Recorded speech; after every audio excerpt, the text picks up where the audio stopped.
नमस्कार दोस्तों, स्वागत करते हैं फिर से एक नई वीडियो में। अगर आप सभी सरकारी नौकरी की प्रिपरेशन कर रहे हैं तो आप सभी के लिए एक और अपॉर्चुनिटी आ चुकी है बिहार विधानसभा सचिवालय की तरफ से। एएसओ भर्ती के लिए यहाँ पे आवेदन प्रक्रिया जल्दी स्टार्ट होने वाली है। आज की इस वीडियो में बताएंगे कि जो नई भर्ती आई हुई है अभी एएसओ के लिए, और इसके अलावा एक और पोस्ट इसमें शामिल है एएसओ और असिस्टेंट केयर टेकर का। तो आइए आज की इस वीडियो में जानते हैं कि इस भर्ती से रिलेटेड एलिजिबिलिटी क्राइटेरिया क्या रखी गई है, इसके लिए आवेदन कौन कर सकते हैं, age limit, application fees, syllabus, exam pattern आदि सब कुछ हम लोग इस वीडियो में पार्टिकुलर इस पोस्ट के बारे में स्टेप बाय स्टेप जानते हैं जो बिहार विधानसभा सचिवालय के तहत नई भर्ती निकाली गई है। मैंने ऑलरेडी इसकी जो नोटिफिकेशन है उसे डाउनलोड कर लिया है। अभी आप यहाँ पे देखेंगे तो नोटिफिकेशन आपके सामने आ चुका है स्क्रीन पर। अभी इस नोटिफिकेशन में जो भी जानकारियाँ शामिल है उन सभी के बारे में हम लोग इस वीडियो में स्टेप बाय स्टेप जानकारी हासिल करते हैं। और अगर आप सभी सरकारी नौकरी, सरकारी योजना से रिलेटेड वीडियोस देखना चाहते हैं तो इस चैनल को भी सब्सक्राइब कर लीजिए। जो भी भर्ती आती है करंट में उन सभी की अपडेट्स आपको इस चैनल पर देखने को मिलता है। साथ में हम आपको ये भी बताते हैं कि किस तरह से आपको उस फॉर्म को अप्लाई करना है। तो चलिए इस भर्ती के बारे में जानते हैं। तो यहाँ पे देख सकते हैं सहायक प्रशाखा पदाधिकारी, जिसे हम लोग अंग्रेजी में एएसओ बोलते हैं, और इसके अलावा सहायक औधायक का भर्ती इसी में निकाला गया है। तो इसके लिए आपको अलग से 2 रजिस्ट्रेशन करने की आवश्यकता नहीं होगी। जब आप ऑनलाइन आवेदन करेंगे सिंगल रजिस्ट्रेशन करके, सिंगल पेमेंट करके आप इन दोनों पोस्ट के लिए आवेदन करने के लिए आप योग्य होंगे, बशर्ते आपको इनकी जो एलिजिबिलिटी क्राइटेरिया है उसे आपको फुलफिल करना पड़ेगा। इसकी जो विज्ञापन संख्या है आप यहाँ पे देख सकते हैं 01/2024 है। ऑफिशियल वेबसाइट vidhansabha.bh.nic.in आप यहाँ पे देख पा रहे होंगे।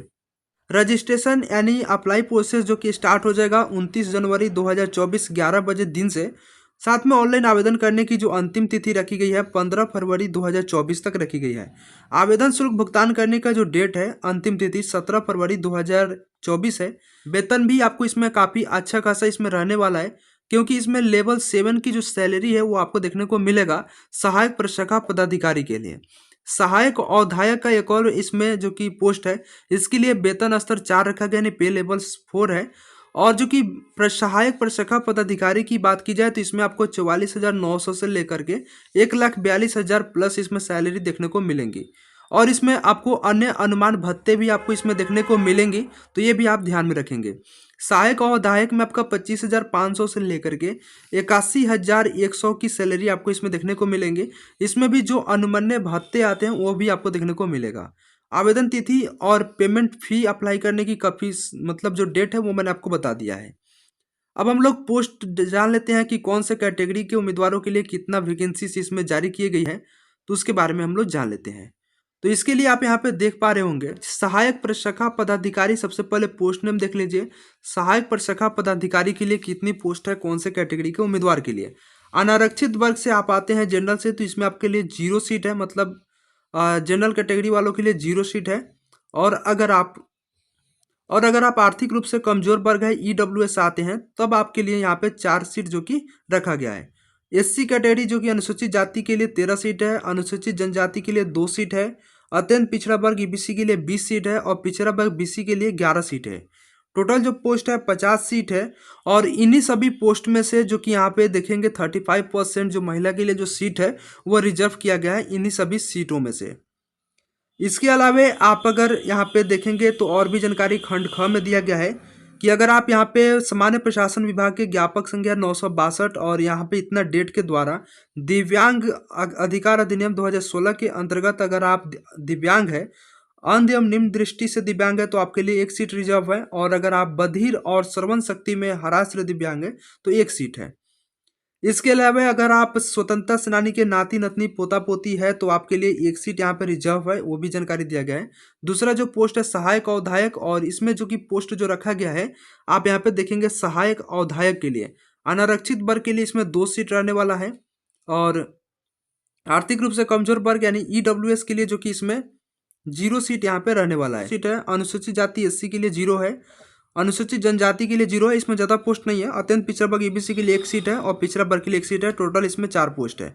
यहाँ पे एक और जानकारी दिया गया है कि विज्ञप्ति में जो भी यहाँ पे मतलब जो संख्या बताया गया है उसकी जो संख्या है वो घट या बढ़ सकती है पोस्ट में, ठीक है। इसके अलावा जो आवेदन करना चाहते हैं वो अभ्यर्थी यहाँ पे भारत के नागरिक होने चाहिए। शैक्षणिक योग्यता की अगर बात की जाए तो शैक्षणिक योग्यता इसमें आपका स्नातक की डिग्री मांगी गई है। यहाँ पे अगर डिटेल्स में जानेंगे तो उपयुक्त पदों के लिए ऑनलाइन आवेदन भरने की अंतिम तिथि तक अगर आप किसी भी राज्य सरकार या केंद्र सरकार द्वारा मान्यता प्राप्त विश्वविद्यालय से ग्रेजुएशन की डिग्री कंप्लीट कर लेते हैं, यानी मतलब ग्रेजुएशन कंप्लीट कर लेते हैं, तो आप इसके लिए एलिजिबल हो जाते हैं। और यहाँ पे ये भी जानकारी दिया गया है, नोट आप यहाँ पे देखेंगे तो वांछित शैक्षणिक योग्यता रखने वाले आवेदक एक से अधिक पदों के लिए अभ्यर्थी हो सकते हैं। मतलब जो 2 पोस्ट इसमें दिया गया है, इन दोनों पोस्ट के लिए आवेदन कर सकते हैं अगर उनकी शैक्षणिक योग्यता फुलफिल होती है तो। इसके लिए उन्हें पदवार अलग अलग ऑनलाइन आवेदन देने की आवश्यकता नहीं है। जैसा कि मैंने स्टार्टिंग में बताया कि अलग से आपको दोनों पोस्ट के लिए अलग से आवेदन यानी रजिस्ट्रेशन करने की जरूरत नहीं होगी। ऑनलाइन आवेदन भरने के क्रम में रजिस्ट्रेशन फॉर्म जब आप भरेंगे तो अपनी शैक्षणिक योग्यता के आधार पर जो वहाँ पे दोनों पोस्ट के बारे में दी जाएंगी जानकारी, वहाँ पे आपको क्या करना होगा, सही का चार्ट लगाना होगा। अगर आप दोनों पोस्ट के लिए एलिजिबल होंगे तो सही का चार्ट लगा देंगे, तो जिससे कि आपका दोनों पोस्ट के लिए अप्लाई हो जाएगा। वही बात यहाँ बताया गया। बाद बाकी अगर आरक्षण की बात की जाए तो आरक्षण लेने के लिए आपको यहाँ पे जाति प्रमाण पत्र की आवश्यकता होती है। तो जाति प्रमाण पत्र आप अपना बनवा लेंगे। अगर आप SC और ST से आते हैं तो आप अपनी SC ST का जो सर्टिफिकेट है वो आप अपना बनवा लेंगे। अगर आप जनरल में EWS सेक्शन से आते हैं, तो अगर आप EWS से आते हैं जनरल में, तो आप अपना EWS सर्टिफिकेट तैयार कर रखेंगे। और अगर आप यहाँ पे OBC में आते हैं तो नॉन क्रिमिनल सर्टिफिकेट आपके लिए जरूरी होंगी। नॉन क्रिमिनल आपको बनवा लेना होगा, तभी आपको यहाँ पे जो आरक्षण है वो इसका लाभ मिल पाएगा। इसके अलावा डॉक्यूमेंट्स की बात की जाए तो इसमें और भी जानकारी दिया गया है कि जाति प्रमाण पत्र होना ही चाहिए, साथ में अस्थायी निवास प्रमाण पत्र होना चाहिए। जो आवेदक यहाँ पे अपने बिहार से आवेदन कर रहे हैं, जाति प्रमाण पत्र आपका होना चाहिए, अस्थायी निवास प्रमाण पत्र और क्रिमिनल रहित प्रमाण पत्र मतलब नॉन क्रिमिनल होना चाहिए। नॉन क्रिमिनल के अप्लाई कैसे करना है ऑलरेडी वीडियो बना हुआ है चैनल पर, आई बटन में मिल रहा होगा, उसे देख करके आप काफ़ी आसानी के साथ में अपनी नॉन क्रिमिनल सर्टिफिकेट बनवा पाएंगे। नॉन क्रिमिनल सिर्फ OBC कैंडिडेट में जो BC व EBC आते हैं वो लोग बनवाएंगे, तभी जाकर के आपको आरक्षण मिलेगा, अदरवाइज आप आरक्षण से वंचित रह जाएंगे। अब यहाँ पे इसके अलावा अगर बात की जाए उम्र सीमा के बारे में, एज लिमिट के बारे में, तो एज लिमिट में जो कि न्यूनतम आयु सीमा जो 1/8/2023 से यहाँ पे गणना की जाएगी, न्यूनतम उम्र सीमा 21 वर्ष रखा गया। अगर इस डेट के अंतर्गत 21 वर्ष आपका कंप्लीट है तो आवेदन करने के लिए एलिजिबल हो जाते हैं। सामान्य यानी अनारक्षित वर्ग जनरल के जो पुरुष उम्मीदवार है उनका जो कि मैक्सिमम उम्र जो कि 37 वर्ष है, जबकि सामान्य ने जनरल में महिला और पिछड़ा वर्ग एवं अत्यंत पिछड़ा वर्ग मतलब OBC की दोनों कैंडिडेट इसमें आ जाते हैं। और पुरुष एवं महिला दोनों के लिए यहाँ पे 40 वर्ष अधिकतम उम्र सीमा रखा गया। बाकी SC ST की पुरुष और महिला दोनों के लिए अधिकतम उम्र सीमा 42 वर्ष है, वो बताई गई है। परीक्षा की पद्धति की बात करें, अगर हम लोग यहाँ पे जानते हैं कि जो यहाँ पे एग्जाम पैटर्न्स है उसके बारे में जाने, तो एग्जाम पैटर्न जो है आपका लिखित एग्जाम लिया जाएगा, साथ में 2 चरण में आपका जो परीक्षा है वो आयोजित किए जाएंगे। वस्तुनिष्ठ एवं बहुविकल्पीय होगा, OMR सीट पर आपका जो कि यहाँ पे एग्जाम्स लिए जाएंगे। और उसके बाद में जैसे ही आप प्रारंभिक परीक्षा को पास कर लेते हैं तो आप मेंस परीक्षा के लिए एलिजिबल हो जाते हैं। तो मुख्य परीक्षा वर्णनात्मक ली जाएगी, यहाँ पे वो भी बताया गया है, ठीक है। प्रारंभिक परीक्षा की सिलेबस के बारे में जानें और कितने प्रश्न आपको कहां से देखने को मिलेंगे, कितने प्रश्न होंगे और कितने नंबर्स के होंगे, नेगेटिव मार्किंग क्या रहेंगे, तो उसके बारे में अब हम लोग जानते हैं। तो इसको जानने से के लिए आप यहाँ पे देखेंगे तो आपका जो कि 100 प्रश्न टोटल रहेगा, 400 अंक का होगा, मतलब एक प्रश्न जो होगा आपका 4 मार्क्स का रहेगा। इसके अलावा यहाँ पे देखेंगे तो अगर प्रत्येक गलत उत्तर के लिए आपको 1 अंक की जो कि यहाँ पे कटौती की जाएंगी। अब जो प्रश्न होंगे हिंदी और अंग्रेजी दोनों माध्यम में होंगे। अगर आपका हिंदी का प्रश्न गलत होता है तो अंग्रेजी वाला जो प्रश्न होगा उसको यहाँ पे मान्यता दिया जाएगा। अब यहाँ पे बात करते हैं कि कहाँ से सवाल, कौन से सेक्शन से कितने सवाल पूछे जाएंगे। तो इसमें सामान्य अध्ययन से जो कि 40 प्रश्न रहेंगे, जो कि ये जो सिलेबस आपको दिखाई दे रहा है यह आपका प्रारंभिक परीक्षा यानी प्री एग्जाम का है, न कि मेंस एग्जाम का। यहाँ पे डिक्लेयर ये भी किया गया है कि मेंस एग्जाम का सिलेबस यहाँ पे नहीं बताया गया, आगे हम लोग जानेंगे। अभी जो मैं आपको बता रहा हूँ प्रारंभिक परीक्षा का है, यहाँ पे आपको लिखा भी गया है। तो सामान्य अध्ययन के लिए 40 प्रश्न रहेंगे सामान्य अध्ययन के सेक्शन से। उसके अलावा सामान्य विज्ञान एवं गणित से 30 क्वेश्चन रहेंगे, दोनों को मिला करके, साइंस और मैथ दोनों को मिला करके 30 क्वेश्चन रहेंगे। बाद बाकी मानसिक क्षमता, जांच एवं तार्किक विचार मतलब रीजनिंग से आपका 30 प्रश्न रहेंगे। सिलेबस की बात कर लेते हैं। इसके अलावा आपको यहाँ पे एक भी चीज़ और यहाँ पे टेंशन होगा कि अगर हमारा जो एग्जाम्स है कि जो यहाँ पे सिलेबस जो बताया गया है, तो ये तो हो गया प्रारंभिक एग्जाम का। तो मेंस एग्जाम का कहाँ से आएगा? तो यहाँ पे बताया गया कि इस प्रारंभिक परीक्षा के अधीन उम्मीदवारों का परीक्षा फल अनुवर्ती मुख्य प्रतियोगिता परीक्षा के निमित्त घोषणा किया जाएगा, और जैसे उसकी घोषणा कर दी जाएंगी तो इसके बाद में यदि आप अगर यहाँ पे पास हो जाते हैं और जैसे ही इसकी जो कि प्रारंभिक परीक्षा कंप्लीट कर ली जाते हैं, तो आपसे यहाँ पे मेंस एग्जाम्स के लिए फॉर्म भरवाई जाएंगी फिर से। ठीक है, मेंस एग्जाम के लिए जब आप फॉर्म अप्लाई कर लेंगे तो इसके बाद में आपका जो कि यहाँ पे मेंस के लिए एक जो कि नोटिफिकेशन और रिलीज किया जाएगा, जिसमें आपका जो कि सब्जेक्ट है, मतलब कहाँ से सवाल, कितने क्वेश्चंस पूछे जाएंगे, क्या उसकी सिलेबस रहने वाली है, वो आपका बताया जाएगा। फिलहाल ये जो एग्जाम्स है अभी प्रारंभिक एग्जाम्स के लिए नोटिफिकेशन है, तो उसमें ये सिलेबस दर्शाई गई है। मेंस के लिए आपको अलग से फिर से आवेदन करना होगा, क्योंकि जैसे ही आप इस एग्जाम्स को प्री को क्वालिफाई करते हैं तो मेंस में जाते हैं, तो मेंस के लिए आपको फॉर्म अप्लाई करना होगा ऑनलाइन। उसके बाद में आपके लिए एक नोटिफिकेशन रिलीज किया जाएगा, वहाँ पे आपको जो भी इसकी पाठ्यक्रम होगी उसकी जानकारी दे दी जाएंगी। अब यहाँ पे सिलेबस में जानते हैं कि कहाँ से सवाल आएंगे। तो समान अध्ययन का जो सेक्शन है, इसमें आपका समसामयिक विषय और भारत और उसके पड़ोसी देशों में कहाँ कहाँ से सवाल आएंगे वो यहाँ पे बताया गया, आप एक बार देख लेंगे। उसके अलावा अगर हम बात करें सामान्य विज्ञान एवं गणित की, तो सामान्य विज्ञान एवं गणित में आपका मैट्रिक स्तर का जो प्रश्न है वो यहाँ पे रहेगा। सामान्य विज्ञान में तो सिलेबस यहाँ पे हर बार की तरह यहाँ पे दर्शाया नहीं गया कि कौन से चैप्टर से कितने सवाल आने वाले हैं, तो यहाँ पे सिर्फ यहाँ पे जो बुक्स है उनके बारे में बता दिया गया है।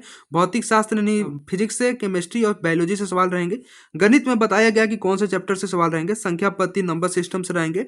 बाद बाकी आप यहाँ पे देख लीजिए, प्रतिशत, परसेंटेज से, और प्रोपोर्शन, एवरेज और ब्याज एवं लाभ और हानि से सवाल रहेंगे।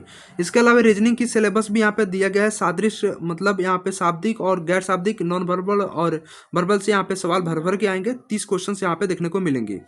अब इसके अलावा अगर हम बात करें मेंस एग्जाम के बारे में और मुख्य परीक्षा के बारे में, तो यहाँ पे जो आपका प्रारंभिक परीक्षा के माध्यम से कुल उपलब्ध रिक्तियों के हिसाब से 10 गुना संख्या के बराबर यहाँ पे निर्धारित अर्हतांक प्राप्त करने वाले अभ्यर्थियों का चयन मुख्य परीक्षा हेतु किया जाएगा। मतलब यहाँ पे जो 50 अगर मान के चले पोस्ट है, तो 50 पोस्ट है तो इसमें 10 गुना संख्या में जो कि मेंस एग्जाम्स में जो बच्चे हैं वो बैठेंगे, और वहीं यहाँ पे जानकारी दिया गया है। बाद बाकी मेधा सूची के बारे में बात किया जाए तो मेधा सूची भी यहाँ पे बताई गया है। साथ में जो मैंने आपको ऊपर बताया था जानकारी की, जो कि आपका अगर प्रारंभिक परीक्षा में अगर आप सफल हो जाते हैं तो मुख्य परीक्षा है तो आवेदन पत्र भरवाया जाएगा। यहाँ पे आप ध्यान से देखेंगे तो यहाँ पे लिखा गया है। ठीक है, और इसके अलावा मेधा सूची की बात की जाए तो मेधा सूची भी आपका जो कि यहाँ पे कोटि के हिसाब से यहाँ पे जारी किया जाएगा। परीक्षा शुल्क की अगर बात की जाए एप्लीकेशन फीस के बारे में, तो जनरल ओबीसी कैंडिडेट को यहाँ पे 600 रुपये का भुगतान करना होगा। बाद बाकी अगर आप आरक्षण कैटेगरी से आते हैं, SC ST से आते हैं, तो आपको यहाँ पे 150 रुपये का भुगतान यानी 150 रुपये का भुगतान करना होगा। अब इसके बाद में ऑनलाइन आवेदन करने के लिए निर्देश दिए गए हैं कि आप यहाँ पे जो प्रोसेस है वो बिल्कुल ऑनलाइन रहने वाला है। ऑनलाइन आप पोर्टल पर जाकर के आवेदन करेंगे। 29 जनवरी 2024 11 बजे दिन से आवेदन प्रक्रिया स्टार्ट हो जाएंगी। ऑनलाइन आवेदन करने की अंतिम तिथि 15 फरवरी 2024 है, और परीक्षा शुल्क भुगतान करने की जो अंतिम तिथि है 17 फरवरी 2024 है। इसके अलावा अगर इस नोटिफिकेशन में देखें तो और भी विभिन्न जानकारियाँ यहाँ पे नहीं दी गई है। बाद बाकी जो पेमेंट करने के जो यहाँ पे मेथड है वो ऑनलाइन रहने वाला है। UPI, net banking, debit card या क्रेडिट कार्ड के माध्यम से पेमेंट आप अपना कर लेंगे। बाद बाकी यहाँ पे और भी डिटेल्स जानकारी ले तो इसमें इतना ही है। तो उपरोक्त इस वीडियो में मैंने आप सभी को सहायक प्रशाखा पदाधिकारी ASO और सहायक अवधायक भर्ती के बारे में मैंने आपको जानकारी दिया। इसके अलावा 3 और वैकेंसीज यहाँ पे बिहार विधानसभा सचिवालय में निकाली गई है, उसके ऊपर मैं आपको अगले वीडियोज में बता दूंगा। फिलहाल इस वीडियो में मैंने आपको इन पोस्ट के लिए जो डिटेल्स रहने वाली थी वो मैंने डिटेल्स में आपको जानकारी दिया है, ताकि आपको हर चीज़ समझ में आ जाए। उम्मीद करता हूँ वीडियो को पसंद आएगा, तो वीडियो को लाइक कर दीजिए, और चैनल पर नए हैं तो चैनल को सब्सक्राइब कर लीजिए। मिलते हैं नेक्स्ट वीडियो में।